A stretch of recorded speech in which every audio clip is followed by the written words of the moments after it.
Eu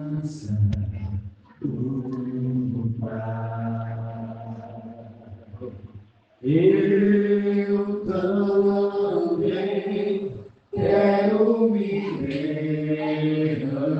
derramar de todo o meu coração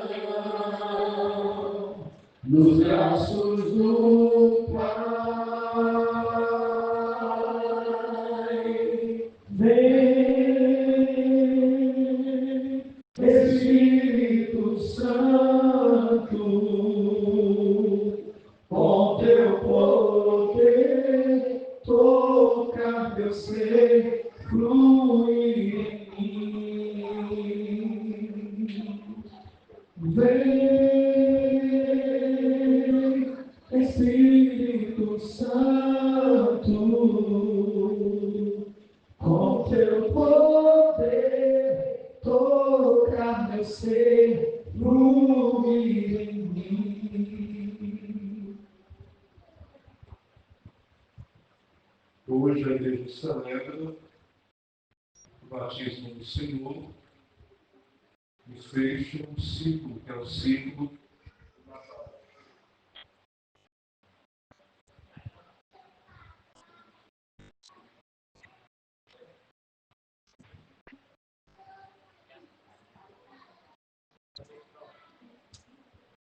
Então a igreja celebra hoje a festa do batismo do Senhor e vai fechar o ciclo, que é o ciclo do Natal. A gente geralmente não toma muito esse costume santo, Geralmente terminou o dia 25, se alguém disser dia 26 feliz Natal, a gente já eita, não doidou, Até hoje alguém pode dizer Feliz Natal. Hoje é o último dia do ciclo do Natal. Não fecha hoje o ciclo do Natal. Certo? Da mesma forma, a Páscoa tem todo um ciclo. O tempo comum tem um ciclo. São os ciclos que a igreja vai nos apresentando. Quando a igreja apresenta o batismo do Senhor para nós, tem muitos e muitos ensinamentos. É interessante que Jesus vai até o seu primo, que é João Batista, indo até o seu primo João, que batizava no Jordão, e o nome dele era Batista, porque ele batizava, e um dos sentidos da palavra batismo quer dizer mergulho, ou quer dizer molhar ou aspergir. Por isso que o nome dele era João, aquele que batiza, aquele que faz as pessoas mergulharem em uma vida nova. João, o batizador, o Batista. Batista não é sobrenome que ele tinha, O pai dele era da família de Batista. Eles têm os sobrenomes, não. É pela fama de alguém que batiza os outros, chamando a conversão. E lá iam soldados, iam fariseus, iam homens ricos, iam homens pobres, iam homens e mulheres de todas as classes, importantes e não importantes da sociedade. E perguntavam, o que temos de fazer? E São João sempre orientava o que eles deviam fazer para ter uma vida nova. Orientavam o que eles deveriam abandonar para que daí pudessem ser batizados e recomeçar uma nova vida. E no meio dessa multidão que vinha atrás de uma vida nova, porque a pregação de João Batista, como vai falar o grande padre Antônio Vieira, que foi missionário aqui no Brasil, grande pregador, ele dizia que, também o Santo Antônio Padre dizia, que São João Batista pregava para os olhos e para os ouvidos. Para os ouvidos com as palavras e para os olhos com um testemunho. Porque a vida dele era uma vida muito penitente, muito profunda. Quem olhava para ele já viam que era uma vida que convidava a ser santo. É tanto que era uma vida desse jeito que as pessoas confundiram ele com o próprio Messias. E perguntavam, é tu o Messias que devia vir? De tão parecido com aquilo que estava nas Escrituras a respeito do Messias, perguntavam se ele era o Messias que devia vir. Mas ele vai dizer que não. Em outras passagens ele vai dizer, eu não sou a luz. Né? Ele vai dizer várias outras coisas que ele não é. E aqui nessa passagem é interessante que Jesus entra no meio do povo. Jesus, de forma muito humilde, ele não se destaca, ele entra na fila dos pecadores. Ele, sendo o santo dos santos, sendo o próprio Deus, que nunca pecou, ele vai entrar na fila do povo. Entra no meio da multidão e vai para ser batizado por João. No Evangelho de Lucas não relata isso, mas no outro Evangelho, João diz, não, quem deve ser batizado por ti sou eu. E tu vem até mim para que eu te batize? E Jesus fala que ele não. Por agora deve se cumprir a justiça, ou seja, você deve me batizar. Porque assim é que o Pai deseja, né? Que se cumpra essa justiça. E nesse momento, São João, ele vai dizer assim, eu vos batizo com água, mas virá aquele que é mais forte do que eu não sou digno de desamarrar correios dos sandálios. Às vezes nós até usamos esse ditado de outra forma, né? Eu não chego nem aos pés de fulano, né? É como se ele dissesse também isso. Eu não chego nem aos pés dele, nem aos fulano, né? de fulano e tal. Ou seja, eu não sou digno, eu não mereço. Ele é que merece toda a glória. E daí Jesus vem, é batizado, e enquanto ele rezava, o céu se abre. Então, nesse momento, há uma revelação aqui. Porque uma das coisas que Jesus vem fazer, que é a principal, é nos salvar. É a principal. Mas outra é nos revelar uma coisa que ninguém sabia. Os judeus não sabiam. Qual é? É que Deus é Pai, Filho e Espírito Santo. Porque os profetas não sabiam, os patriarcas não sabiam. Ninguém sabia que Deus era Trindade. Ninguém. Esse povo aqui todo no Novo Testamento, nem no Antigo, todo mundo sabia que havia um só Deus. Mas que nesse Deus único havia três pessoas. Quem foi que revelou? Jesus. Jesus veio revelar que existe o Pai. Jesus veio revelar que existe o Espírito Santo. E Jesus veio se revelar como Filho. Ou seja, existe o mistério da Santíssima Trindade. E é nesse mesmo mistério que nós somos batizados. E nós podemos pensar, né? Aqui fala do batismo de Jesus. Isso tem a ver conosco? Tem. Jesus precisava ser batizado, sim ou não? Não. Precisava sim ou não? Não. Primeiro, porque a gente se batiza para quê? Um dos motivos. Quem chuta?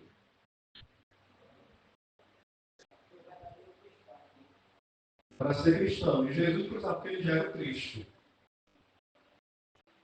Né? Ele era o próprio Cristo. Para que mais ele se batiza? Para se tornar filho de Deus. Jesus já é o Filho de Deus. Vai ser uma criatura nova.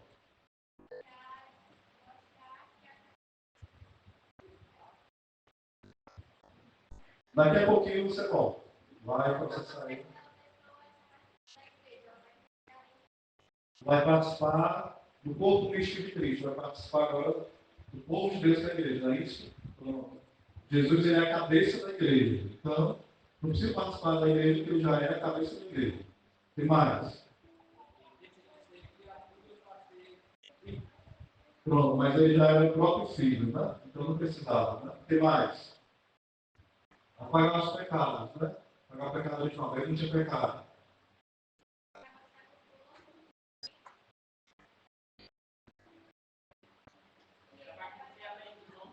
Foi?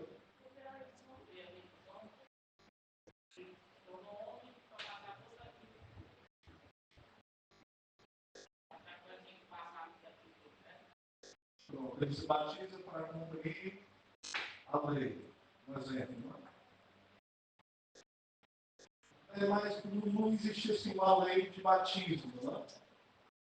Mas tem mais sentido. Né? Tem mais sentido. Mas a opção, ele poderia fazer, não, se considerar uma lei, né? O batismo já não era uma lei, era opcional, mas ele deu exemplo, exatamente. Essa lei já é mais complexa, né? Mas não pode ser complexa. Debatível. Ela para os teólogos debater. Pronto. Então Jesus ele é interessante, por exemplo, quando alguém vai batizar uma criança, o padre faz uma oração enorme lá, na pia batismal. Né? A gente não presta atenção. Né? Ó Cristo, santificaste todas as águas do Rio Jordão, as águas não sei da onde.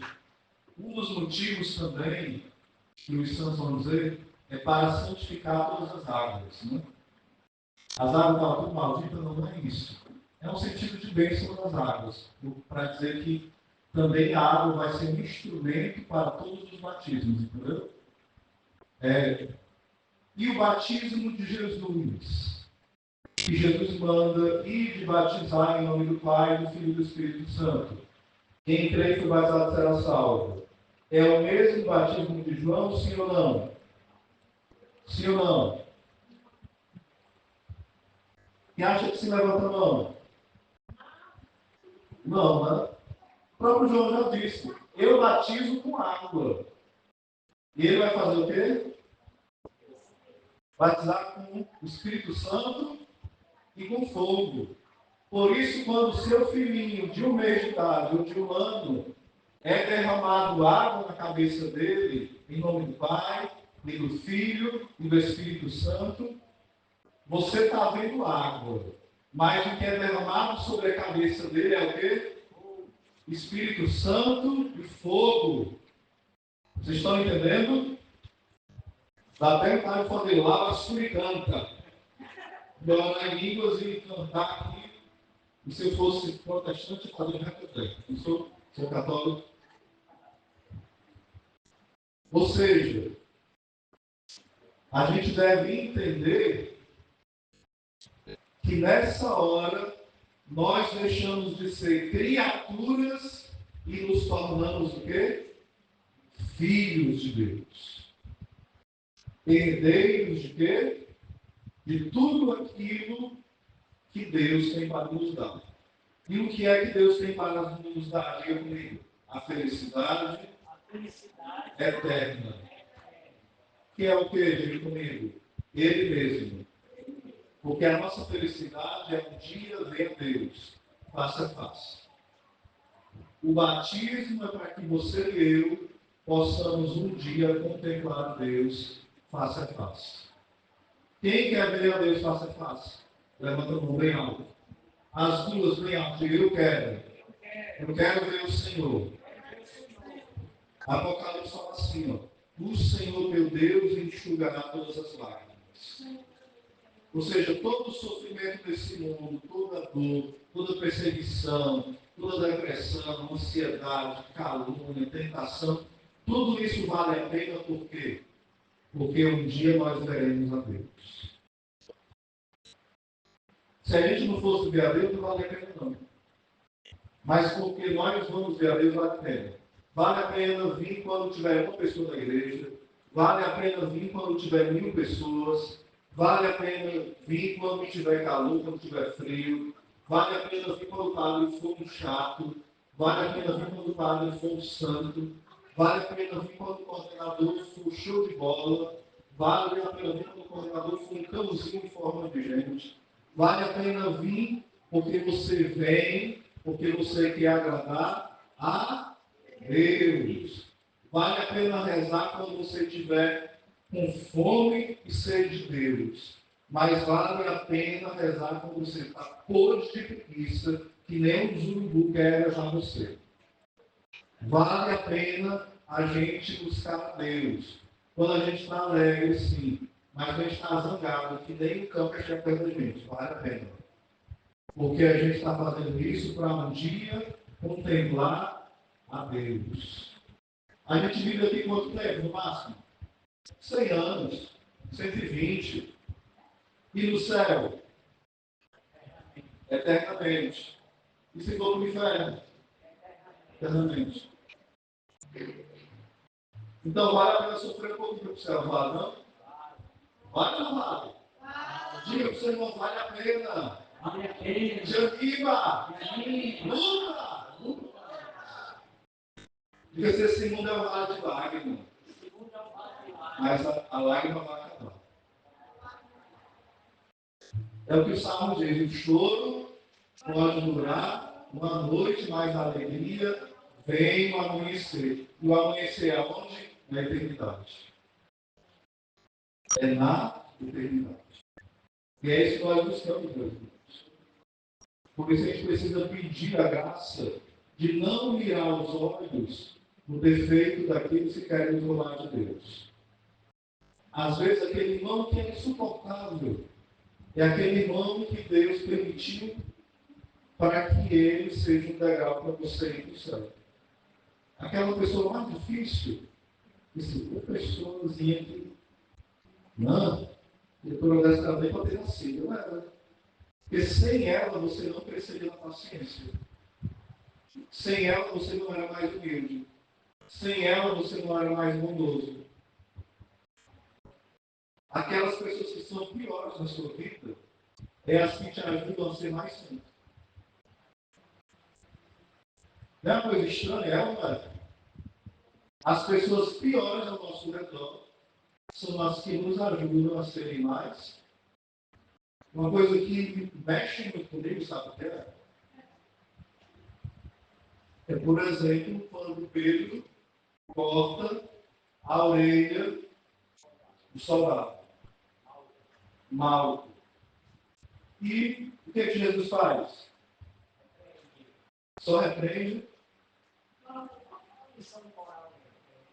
Ele faz um milagre naquela hora.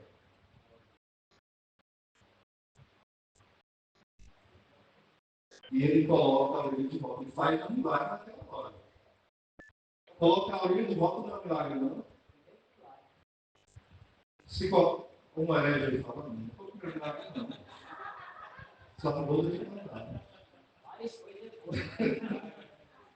Eu já queria ser preso.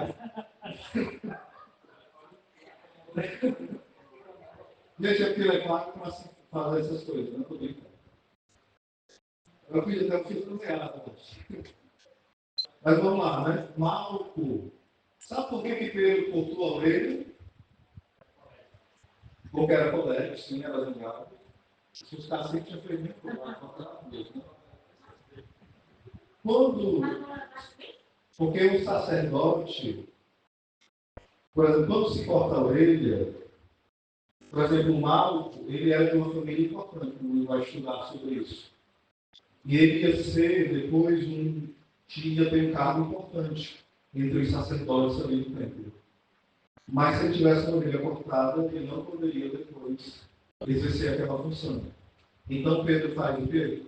Estraga o sonho de Malco para sempre. Jesus fala assim, Pedro, não vai estragar o sonho de ninguém não, filho. Calma.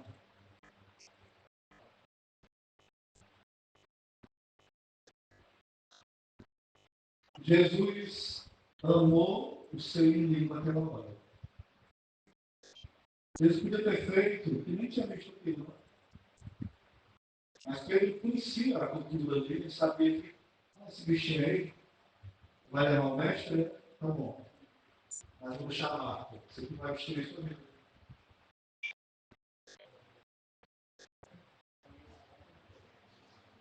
Não sei se esse miserável se converteu, né? Mas a gente talvez tenha que se converter. Judas, quando, por exemplo, vai trair Jesus, ele trai com beijo. Mas toda vez que Jesus vai falar com Judas, sempre ele faz o quê? Gesto de amor e carinho. Sempre molha alguma coisa para dar de comida, tem um gesto de amor e carinho. E sempre chama ele de quê? Amigo. E lava os pés do traidor. Enfim, o batizado deve se parecer com quem? Com Jesus. Às vezes nós somos capazes de fazer isso, sim ou não? Não. É capaz de matar, enganar, esculhambar, mentir, roubar.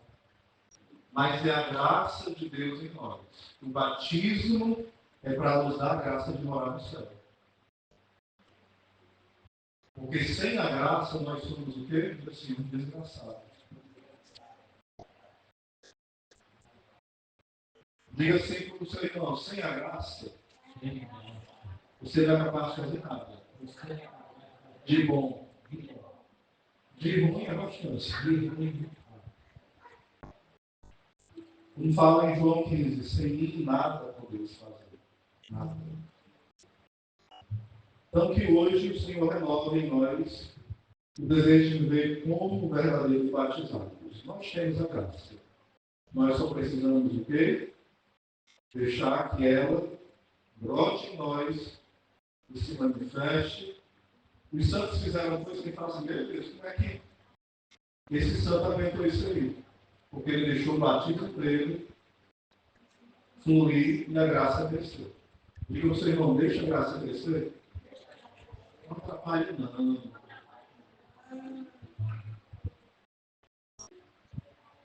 Na história da igreja tem cozinheira santa, tem motorista santo, tem agricultor santo, tem advogado santo, tem policial santo, tem político santo. São Thomas More morreu ali decapitado.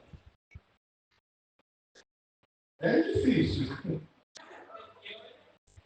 mas não é impossível. Para Deus nada é impossível. A gente precisa pedir a Deus a graça de crer no impossível. Louvado seja nosso Jesus Cristo. Para sempre seja louvado. Creio em Deus Pai, Todo-Poderoso, Criador do céu e da terra. E em Jesus Cristo, seu único Filho, nosso